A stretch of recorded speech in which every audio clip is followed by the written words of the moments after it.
The church in Curitiba, Brazil, has made a lifestyle of seed projects, truly the God-given ministry of local churches everywhere. In January 2001, Jose, a shoemaker in Curitiba, Brazil, attended a Harvest Basics course taught by Clayton Oliveira, the director of Harvest in Brazil. José, the shoemaker of the church, got the idea and applied to his community. This is an example for the whole church. As a result, we created a model of work for seed projects. This has been our natural way of working. We have been able to use this as an example to other churches. Despite it being something small, it has been meaningful to teach how discipleship can change a person, a community, and a nation. Since Jose needed help in improving business and in organizing used shoes for sale, Clayton, who has a business background, visited Jose as both his spiritual and business mentor.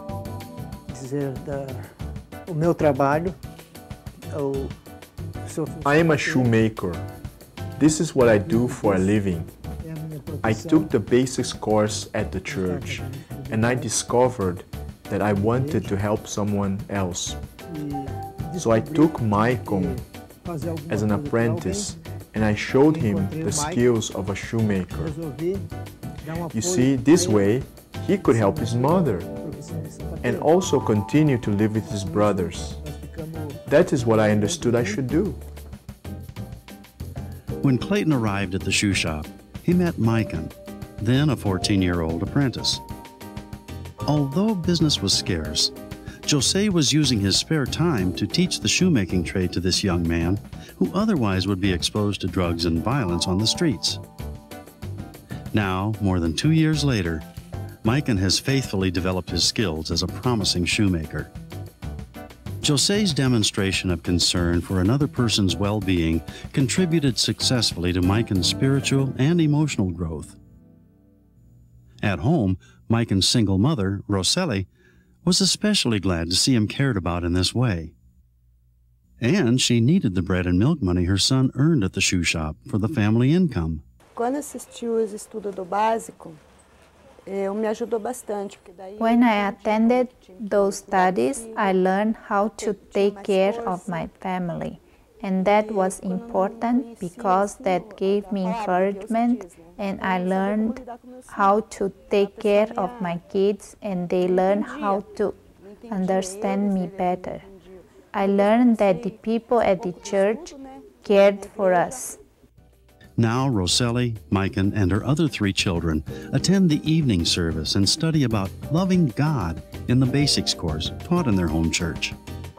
While Micah acquired a profession, Jose taught him from the Bible.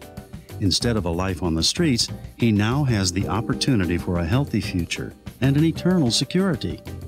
The shoemaker and his apprentice is just one of many seed projects originating from this tiny 100-member church in Curitiba, Brazil, through their holistic evangelism approach toward their community. Another example is Lorival, whose once successful career was suddenly interrupted with a tragic stroke, leaving him partially immobilized.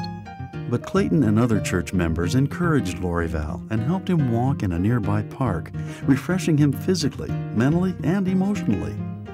Today, Lorival dreams of going back to work and is grateful for his wealth of new friends. On typical Saturdays, the church participates in 4 simultaneous seed projects, bringing children from poor neighborhoods to the church to practice basic life skills.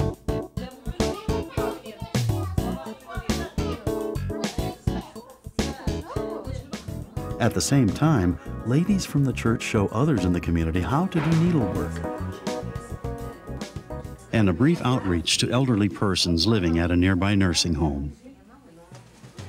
While many of these activities began as simple one-day outreaches, they have become a lifestyle of reaching people throughout the neighborhood they have claimed for Jesus Christ.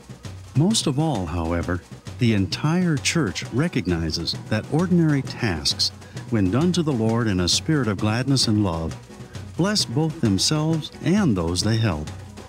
Clearly, a vision for seed projects always grows into daily loves for one's neighbors,